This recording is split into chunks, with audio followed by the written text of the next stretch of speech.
I got Mark here to talk about his paleo challenge experience.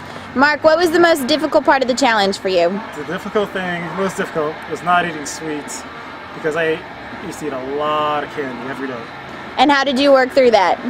Well, I got everybody at work to start eating a lot of raw nuts with me, and once you change everybody else's aspect on that, it makes it much easier for you, because nobody else are with those same vices right in your face eating them. That's awesome. What surprised you about the challenge? I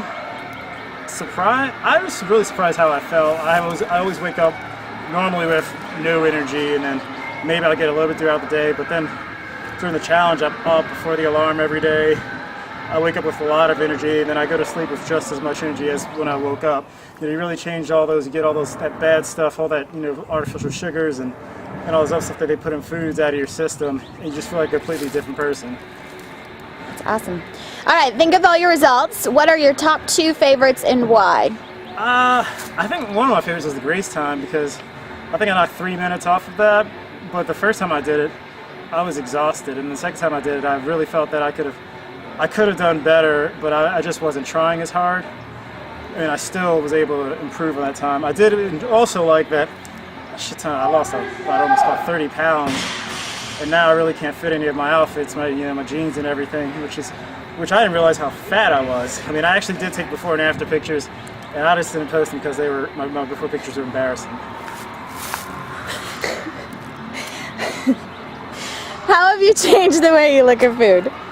I think I really changed. I think a lot of times now I actually look at what's the ingredients of what I'm eating. I used to eat out like at least 5 days a week, and now we seldom eat out. We cook 90 to 95% of our food, including lunch, which I was happy about. You really learn a new way of cooking, which for me wasn't really a newer way. It was kind of just you're putting a system in place.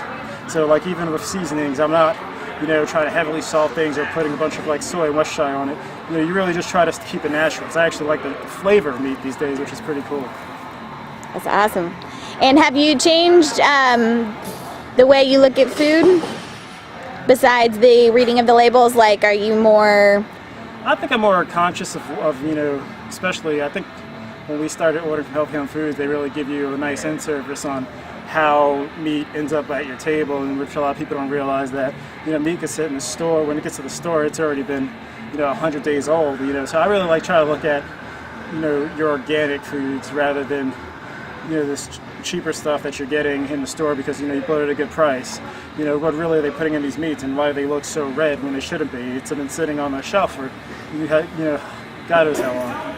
Are there any behaviors that you're planning on making a lifestyle? I'm definitely keeping the foods. I'm not really into eating a lot of candy anymore. I mean, I'm still doing a lot of your nuts, those type of fats. I think that's about it. I mean, I'm just being, like I said, it makes you more conscious of what the decisions you make when you're even out. Instead of getting that burger with everything on it, I'll start like, okay, well maybe I can have the patty, or unless it's like something like bison or something like that, and maybe mix it with some greens rather than getting all the fries that are just soaked up in oil. That's awesome. Thanks, man. That's it. All right.